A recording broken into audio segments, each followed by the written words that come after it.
Transform your dreams into reality with the guarantee of assured placement and highest salary package. Admissions open at Francis Xavier Engineering College, the best institution situated in the heart of Tirunelveli. தமிழ்நாட்டுக்கு காவிரியில் நீர் திறக்க எதிர்ப்பு தெரிவித்து கன்னட அமைப்புகள் சார்பில் முழு அடைப்புக்கு அழைப்பு விடுக்கப்பட்டுள்ள சூழலில் மாநில எல்லையில் உள்ள அத்திப்பள்ளியில் கடைகள் அடைக்கப்பட்டு வெறிச்சோடி காணப்படுகின்றன. விவரங்களை செய்தியாளர் ஜெகநாத்திடம் கேட்டு பெறலாம். ஜெகநாத், வணக்கம். இந்த பக்கம் தண்ணீர் திறக்கணும் அப்படின்னு கோரிக்கை, அந்த பக்கம் தண்ணீர் திறக்கிறதுக்கு எதிர்ப்பு. கன்னட அமைப்புகள் என்ன சொல்றாங்க? இந்த முழு அடைப்புக்கு பின்னாடி இருக்கிற அமைப்புகள்லாம் யார் யார், என்னென்ன பாதிப்புகள் ஏற்பட்டிருக்கு? கூடுதல் விவரங்கள் ஜெகநாத்.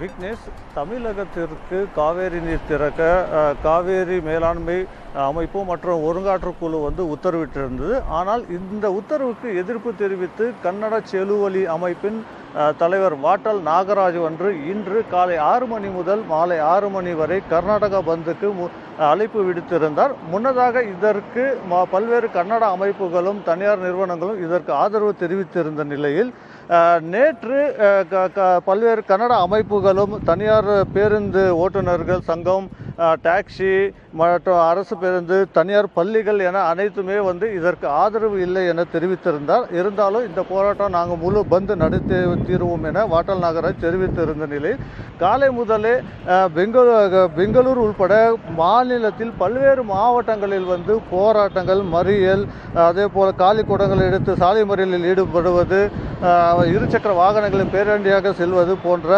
போராட்டங்கள் நடத்தி வருகின்றன. அவர்களை காவல்துறையினரும் கைது செய்து வருகின்றனர். KRS அணை அமைந்துள்ள மண்டியா மாவட்டம் மட்டுமே முழு அடைப்பு ஏற்பட்டுள்ளது. மற்ற பெங்களூர், மைசூர் உட்பட பல்வேறு மாவட்டங்கள் போராட்டங்கள் மட்டுமே நடைபெற்று வருகிறது. இந்த ஒரு சூழ்நிலையில் தான் தற்போது நாம் இருக்கக்கூடிய பகுதி கர்நாடக மாநில எல்லையான அத்திப்பள்ளி பகுதியில் இருக்கோம். இந்த பகுதியில் பார்த்தீங்கன்னா 100க்கும் மேற்பட்ட கடைகள் இதற்கு ஆதரவு தெரிவித்து காலை முதலே மூடப்பட்டுள்ளது. இங்கு உள்ள தேநீர் கடைகள், ஹோட்டல்கள், உணவகம் மற்றும் பேக்கரிகள் என பல்வேறு கடைகளும் காலை முதல் 100க்கும் மேற்பட்ட கடைகள் அடைக்கப்பட்டு அவர்களுக்கு ஆதரவு தெரிவித்து வருகிறார். இருந்த போதும் போக்குவரத்தில் எந்த ஒரு பாதிப்பு இந்த பகுதியில் ஏற்படவில்லை. வழக்கம் போல கர்நாடகாவில் இருந்து தமிழகத்துக்கு வரக்கூடிய தனியார் பேருந்துகளும் அரசு பேருந்துகளும் வழக்கம் போல இயக்கப்படுகிறது. அதே போல் தமிழகத்தின் பல்வேறு மாவட்டங்களில் இருந்து நாள்தோறும் சுமார் 300க்கும் மேற்பட்ட பேருந்துகள் ஓசூர் வழியாக பெங்களூருக்கு இயக்கப்படுகிறது. அந்த பேருந்துகளும் வழக்கம் போல் இயக்கப்படுகிறது. இதனால் போக்குவரத்தில் எந்த பாதிப்பு ஏற்படாது. இருந்தாலும் இந்த பகுதி எப்போதுமே பரபரப்பாக காணப்படும். 24 மணி நேரமும் மாநில எல்லை மற்றும் டோல்கேட் எல்லாம் இருக்கிறதுனால இந்த பகுதி 24 மணி நேரம் எப்போதும் பரபரப்பாக காணப்படும். ஆனால் தற்போது இந்த முழு அடைப்பு காரணமாக இந்த பகுதியில் கடைகள் அடைக்கப்பட்டிருப்பதன் காரணமாக வெறிச்சோடி காணப்படுகிறது. இது மட்டுமின்றி மற்றொரு புறம் இந்த பந்து அறிவித்த வாட்டல் நாகராஜ் அவர்கள் இன்று காலை 10 மணி அளவில் மெஜஸ்டிக் சென்று BMTC மற்றும் KSRTC அரசு பேருந்து ஓட்டுநர்களிடம் ஆதரவு கேட்க திட்டமிட்டிருந்தார். தொடர்ந்து டவுன் ஹால் பகுதியில் இருந்து அவர் ஃப்ரீடம் பார்க் வரைக்கும் ஊர்வலமாக சென்று போராட்டம் நடத்தவும் திட்டமிட்டப்பட்டிருந்தது. இந்த ஒரு சூழ்நிலையில் தான் அவர் வீட்டில் இருந்த முன்பு காலை முதலே போலீசார் காத்து இருந்தனர்.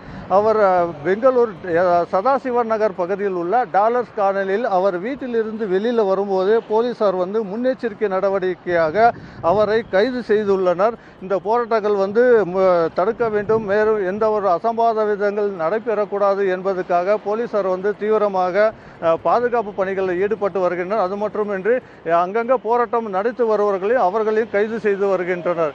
இந்த ஒரு சூழ்நிலையில் பந்து அறிவிக்கப்பட்டு பெயரளவில் இருந்தாலும் மக்களுக்கு எந்த ஒரு இயல்பு வாழ்க்கையும் பாதிக்கப்படாமல் வழக்கம் போல் இயங்கி வருகிறது. விக்னேஷ், நிச்சயமாக ஜெகநாத், இந்த பந்தால அன்றாடம் பிழைப்பு நடத்தும் வணிகர்கள் அதிகமா பாதிக்கப்பட்டிருக்கிறாங்க அப்படிங்கறத நம்மளால புரிஞ்சுக்க முடியுது.